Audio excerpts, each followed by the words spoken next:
है तो कहते क्या बताएं महाराज, तीर्थ करने का समय ही नहीं है। थोड़ी व्यस्तता हो जाए तो कहते क्या बताएं महाराज, मरने का टाइम नहीं, आप कथा की बात करते हो। हाँ अच्छा आप बताइए, शंकर जी से ज्यादा व्यस्त हम लोग तो नहीं होंगे। हमारे यहाँ 3 देवता हैं, ब्रह्मा विष्णु महेश। भगवान ब्रह्मा का काम है सृष्टि बनाना, विष्णु भगवान का काम है सृष्टि चलाना, और भोले बाबा की जिम्मेवारी क्या है? क्या है जिम्मेवारी? प्रलय करना। कब किसको कहाँ मरना है, सबकी जिम्मेवारी किसके पास है? भोले बाबा के पास। अच्छा, जिसको जब मरना है वो तभी मरेगा, 1 सेकंड आगे पीछे होने वाला नहीं है। आप सोचिए अगर एक भी फाइल इधर उधर हो जाए तो सृष्टि बिगड़ जाएगी। इतनी बड़ी जिम्मेवारी भोले बाबा के पास है, फिर भी शंभो गए कुंभजरि सिपाही। इतनी बड़ी जिम्मेवारी होने के बाद भी मेरे भोले बाबा कथा सुनने जाते हैं। शंकर जी कहाँ रहते हैं? कहाँ रहते हैं? कैलाश पर। और कुंभज ऋषि कहाँ रहते हैं? दंडकारण्य वन में। कैलाश है उत्तर में, दंडकारण्य है वन है दक्षिण में। मेरे भोले बाबा उत्तर दिशा को छोड़कर, कैलाश पर्वत को छोड़कर श्रापित वन दंडकारण्य वन में कथा सुनने के लिए दक्षिण में जाते हैं। ये कथा का प्रेम है भोले बाबा का। और यहाँ जितने लोग आके बैठे हैं ना कथा में, मैं निवेदन करूं, मेरे भोले बाबा बड़े सौभाग्यशाली हैं जिन्हें राम कथा मिली, लेकिन भोले बाबा से भी सौभाग्यशाली आज बेंगलोर के लोग हैं सज्जनों। क्यों सौभाग्यशाली हैं? बोले भोले बाबा को कथा सुनना हुआ ना तो अपना कैलाश छोड़ना पड़ा, पर आप लोगों को अपना बेंगलोर भी नहीं छोड़ना पड़ा, आपके क्षेत्र में ही कथा गंगा बहती आ गई। बताओ, भोले बाबा को कथा सुनना हुआ तो उत्तर दिशा को छोड़ा, कैलाश पर्वत को छोड़ा, दक्षिण दिशा में गए, दंडकारण्य वन में गए। लेकिन आप लोगों को कथा सुनना हुआ तो अपना क्षेत्र भी नहीं छोड़ना पड़ा।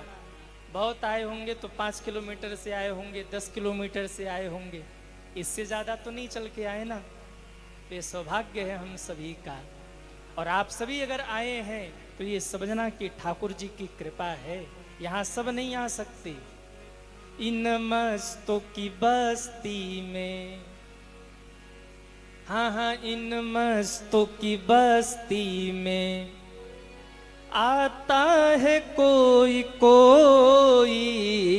इन मस्तों की बस्ती में आता है कोई कोई। इन मस्तों की बस्ती में, हाँ, इन मस्तों की बस्ती में आता है कोई कोई। इन मस्तों की बस्ती में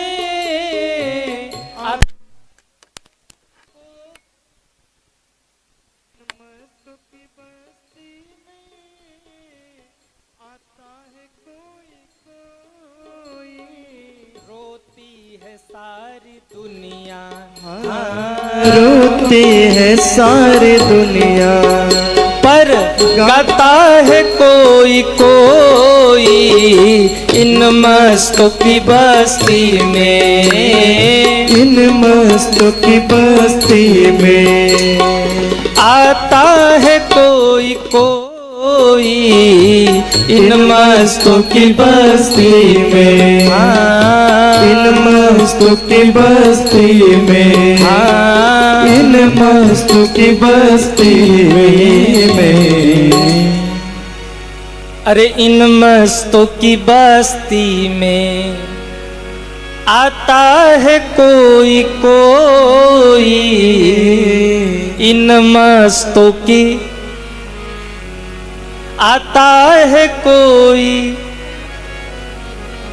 इन मस्तों की बस्ती में आता है कोई कोई। इन मस्तों की आता है और अभी भी जो नहीं गा रहे वो सुन ले। अरे रोती है सारी दुनिया, रोती है, पर गाता है कोई कोई, रोती है पर गाता है। हाँ हाँ इन मस्तों की बस्ती में, हाँ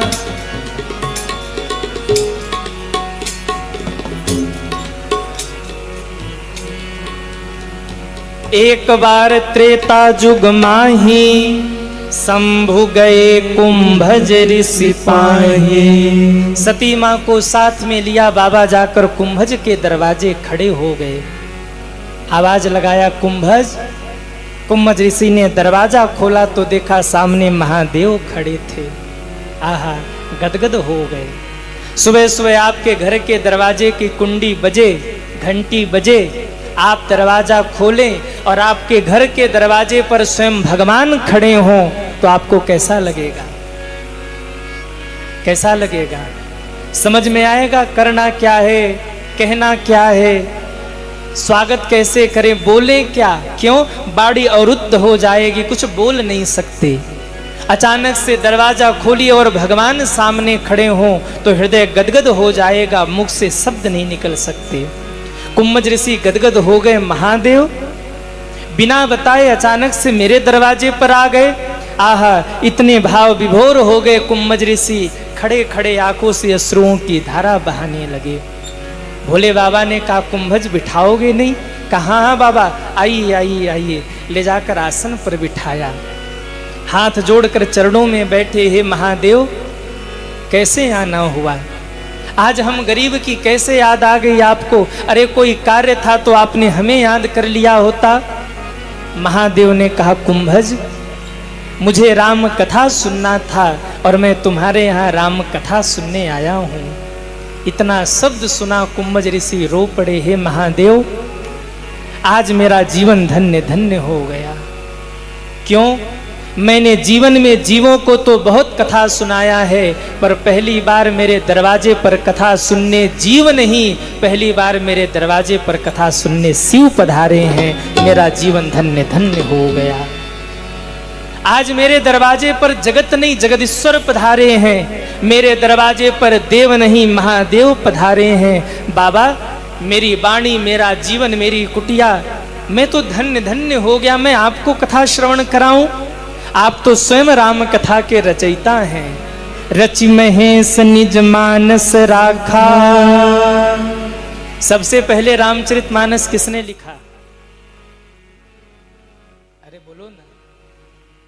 तुलसीदास जी ने नहीं लिखा। सबसे पहले रामचरितमानस मेरे भोले बाबा ने लिखा। रचि महेश निज मानस राखा। अच्छा आप बताइए, हीरे की अंगूठी खरीद कर लाते हैं तो ऐसे ही कहीं फेंक देते हैं क्या? क्या करते हैं? बहुत संभाल कर उसको अलमारी में पैक करके रखते हैं। बहुत कीमती अगर कोई गहना ले आए तो उसको ऐसे ही नहीं फेंक देते, संभाल के रखते हैं। मेरे महादेव ने जब राम कथा को लिखा सबसे पहले तो लिख करके रखा कहाँ?